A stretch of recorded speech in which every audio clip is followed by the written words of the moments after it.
നാട്ടിൻപുറങ്ങളിലൊക്കെ ചീരയും വെള്ളരിയും മത്തനും ഒക്കെ കൃഷി ചെയ്യുന്ന സമയമാണ്. അതിനിടയിൽ തെരഞ്ഞെടുപ്പ് കൂടി എത്തിയപ്പോൾ കൃഷി തന്നെ ഒരു പ്രചരണ ആയുധമാക്കി മാറ്റിയ കണ്ണൂരിലെ ഒരു കർഷകനെ കാണാം. തെരഞ്ഞെടുപ്പ് കാലത്ത് പ്രചരണങ്ങൾ വ്യത്യസ്തമാക്കാൻ ഓരോ മുന്നണികളും പരിശ്രമിക്കാറുണ്ട്. അങ്ങനെ തെരഞ്ഞെടുപ്പിൽ ഒരു വ്യത്യസ്തമായ പ്രചരണ രീതി സ്വീകരിച്ചിരിക്കുകയാണ് കണ്ണൂർ പാണലാടുള്ള മധുവേട്ടൻ. മധുവേട്ടൻ്റെ പ്രചരണത്തിന് ഒരു പ്രത്യേകതയുണ്ട്. കൃഷിയോടൊപ്പം തന്നെ നല്ല ചുവന്ന ചീര. ആ ചീര കൃഷിയിലാണ് മധുവേട്ടൻ്റെ തെരഞ്ഞെടുപ്പ് പ്രചരണം. അതിൻ്റെ വിശേഷങ്ങൾ കാണാം. വിത്ത് മുളപ്പിച്ച് നട്ടുനനച്ച് കടുത്ത ചൂടിലും വാടാതെ സൂക്ഷിച്ചതാണ് ബ്ലാത്താങ്കര ചീര കൊണ്ട് അരിവാൾ ചുറ്റിക നക്ഷത്രം. ഒരു വേറിട്ടൊരു പ്രചരണമായിട്ടാണ് ഞാൻ ഇതിനെ കാണുന്നത്. ചുറ്റിക നക്ഷത്രം അതിൻ്റെ മോഡലിൽ ഇങ്ങനെ മണ്ണിനെ കൊണ്ട് ആദ്യം കൊത്തിയെടുത്ത് ഇത് ബ്ലാത്താങ്കര ചീര എന്നാണ് ഇതിന് പറയാം. ആ ചീര ഉപയോഗിച്ചിട്ട് തന്നെയാണ് ഞാൻ ഇത് ചെയ്തിട്ടുള്ളത്. തെരഞ്ഞെടുപ്പിനിടയിലെ വിനോദമല്ല പാണലാട്ടെ മധുവിന് കൃഷി.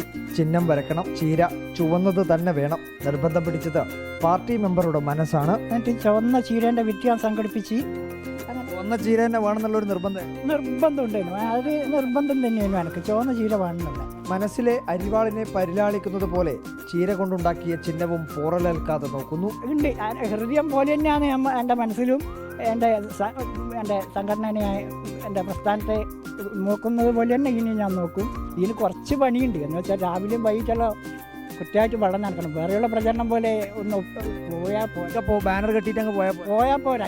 ഇതിൻ്റെ വയ്യന്നെ വരണം. ഇതിൻ്റെ പശുക്കളെല്ലാം ഇറക്കുന്നതാണ്. പിന്നെ രാത്രി പിന്നെ പന്നികളും വരും. അതുകൊണ്ട് വേലിയെല്ലാം കെട്ടി സുരക്ഷിതമായിരിക്കണം. രാവിലെ വന്നപാട് ഞാൻ ഇതാ വന്നോക്കും അങ്ങനെ പറ്റിപ്പോയോളി. ഇപ്പോൾ പ്രചരണം MP ജയരാജന് വേണ്ടി. അടുത്തത് മട്ടന്നൂർ ഉപതെരഞ്ഞെടുപ്പിൽ ഇടത് സ്ഥാനാർത്ഥിക്ക് വേണ്ടിയായിരിക്കുമെന്നും മധു ഉറപ്പിച്ചു.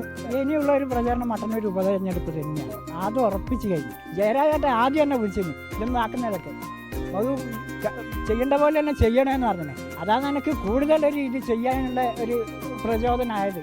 മുൻപും കൃഷിയിലൂടെ വേറിട്ട പ്രചരണം നടത്തി ശ്രദ്ധ നേടിയ വ്യക്തിയാണ് മധു.